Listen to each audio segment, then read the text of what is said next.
स्वागत है आप सभी का बीएससी एंड एनएससी अड्डा में। इस वीडियो में हम लोग आज एनालिसिस करेंगे एक पेनी स्टॉक का जो मात्र 5 रुपए का है, लेकिन आने वाले टाइम में हमें बहुत ही अच्छा रिटर्न देकर जा सकता है। तो दोस्तों चलिए शुरू करते हैं इस वीडियो को। लेकिन उसके पहले अगर आपने अभी तक इस चैनल को सब्सक्राइब नहीं किया है तो चैनल को पहले सब्सक्राइब कर दें और वीडियो को लाइक कर दें। स्टॉक का नाम है विकास लाइफ केयर लिमिटेड, जिसे आप विकास मल्टी क्रॉप के नाम से भी जानते होंगे। हम लोग आइए कंपनी का ओवरव्यू देख लेते हैं, यानी कब कंपनी इस्टेब्लिश हुई और कंपनी क्या काम करती थी। कंपनी इस्टेब्लिश हुई थी 1995 में और ये कंपनी रिसाइकिल प्लास्टिक वेस्ट में काम करती थी, ट्रेडिंग पॉलीमर कंपाउंड्स और मैन्युफैक्चरिंग ऑफ पॉलीमर कंपाउंड्स। और इस कंपनी को लगभग 20 सालों से ज़्यादा का एक्सपीरियंस है प्लास्टिक इंडस्ट्री के लिए स्पेशलिटी केमिकल्स बनाने का।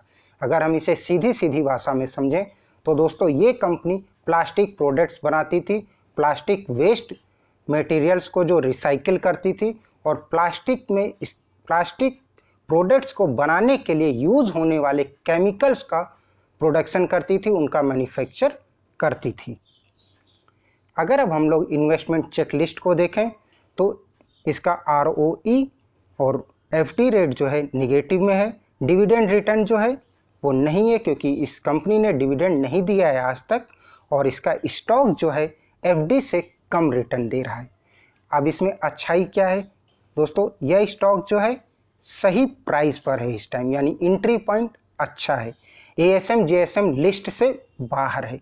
ASM JSM लिस्ट यानी कि वो लिस्ट होती है जिसमें उन स्टॉक्स को रखा जाता है जिसमें कुछ गड़बड़ होती है। उसके स्टॉक्स या तो लोन के तौर पर कहीं जमा होते हैं, गिरवी रखे होते हैं, या फिर सेबी ने उसके ऊपर कोई रिस्ट्रिक्शन लगा के रखा होगा।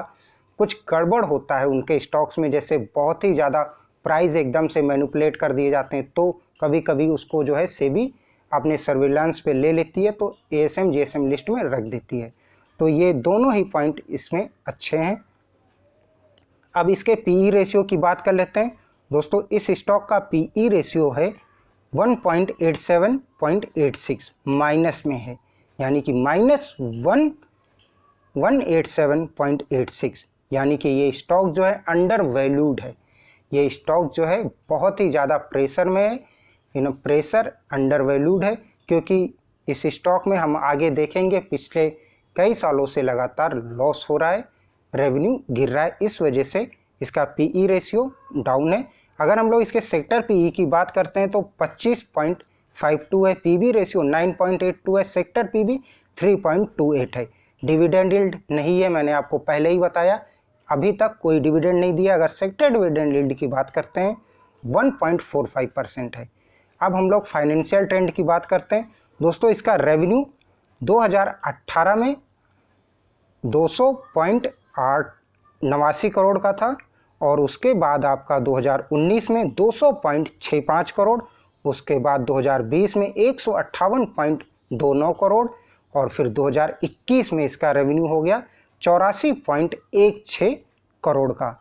अगर हम लोग इसके प्रॉफिट की बात करते हैं तो 2018, 2019 और 2020 इन तीनों ही साल में इसको थोड़ा सा प्रॉफिट था, लेकिन 2021 में जैसा कि आप अपनी स्क्रीन पर देख पा रहे हैं 3.5 करोड़ का इसको लॉस है।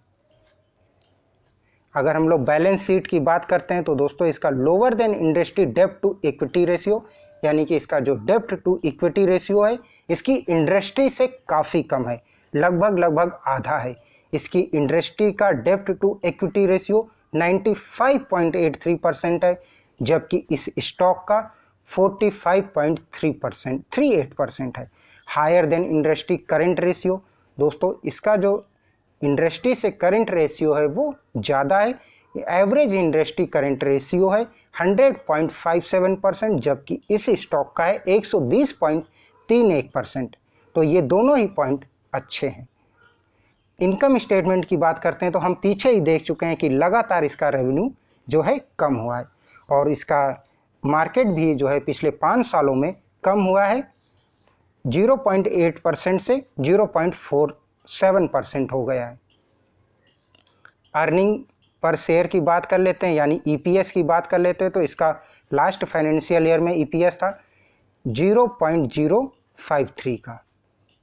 अगर हम लोग होल्डिंग ट्रेंड की बात कर लेते हैं दोस्तों, तो इस स्टॉक का म्यूचुअल फंड्स होल्डिंग और फॉरेन इंस्टीट्यूशंस होल्डिंग जो है सेम है, यानी उसमें कोई चेंजेस नहीं है, लेकिन प्रोमोटर्स ने अपना माल जो है निकाला है, यानी प्रोमोटर्स ने अपना स्टेक जो है कम किया पिछले 6 महीनों में। अगर हम लोग इसी कंपनीज के जैसी दूसरी कंपनियों से इसका कंपैरिजन करते हैं तो उसको पीयर्स कंपैरिजन बोलते हैं। अब देखते हैं कि विकास लाइफ केयर का पीई रेशियो -187.86 है। यही आपका सुप्रीम इंडस्ट्रीज, आपने सुप्रीम फर्नीचर का नाम सुना होगा, कुर्सियाँ आती हैं, डस्टबिन आती हैं, प्लास्टिक वाली मेज आती हैं, अगर आपने देखी हो सुप्रीम की, तो ये वही सुप्रीम इंडस्ट्रीज है।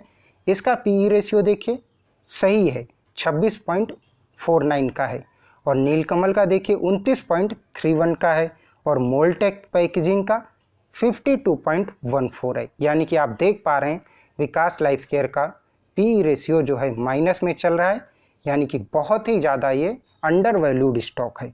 और उसके बाद पीबी रेशियो की बात करते हैं तो विकास लाइफ केयर का पीबी रेशियो 9.86 है, यही सुप्रीम इंडस्ट्रीज़ का 8.17 है, नीलकमल का 2.90 है, और मोल्टेक पैकेजिंग का 9.77 है। अगर रिटर्न की बात करते हैं तो 1 month return 0, 6 month return -6.61%, 1 year return 91.53% का। अब हम लोग बात कर लेते हैं दोस्तों कि ये कंपनी पहले किन चीज़ों में ट्रेड करती थी और अब नई किन चीज़ों में ट्रेड करेगी, यानी पहले के जो बिजनेसेस अब प्लस जो नए और बिजनेसेस ऐड कर रही है कंपनी में, और जिस फील्ड में ये कंपनी कूद रही है। पहले इसके 3 बिजनेसेस थे, पॉलीमर कंपाउंड्स के, रिसाइकल कंपाउंड के, और केमिकल बिजनेसेस। ये हमने शुरुआत में एक बात किया था कि जब कंपनी इस्टेब्लिश हुई थी ये प्लास्टिक के और केमिकल के सेक्टर में काम करती थी, लेकिन अब कंपनी ने अपने विज़न को चेंज किया है, कंपनी अपने आप को बढ़ा रही है। तो देखिए अब कंपनी इन नए 2 बिजनेसेस में कूदी है। एफएमसीजी का सेक्टर रहेगा एक, और दूसरा सेक्टर रहेगा life care and pharmaceutical business. तो एफएमसीजी के सेक्टर में इसमें 2 चीज़ों में है, food protection and personal hygiene and agro commodities.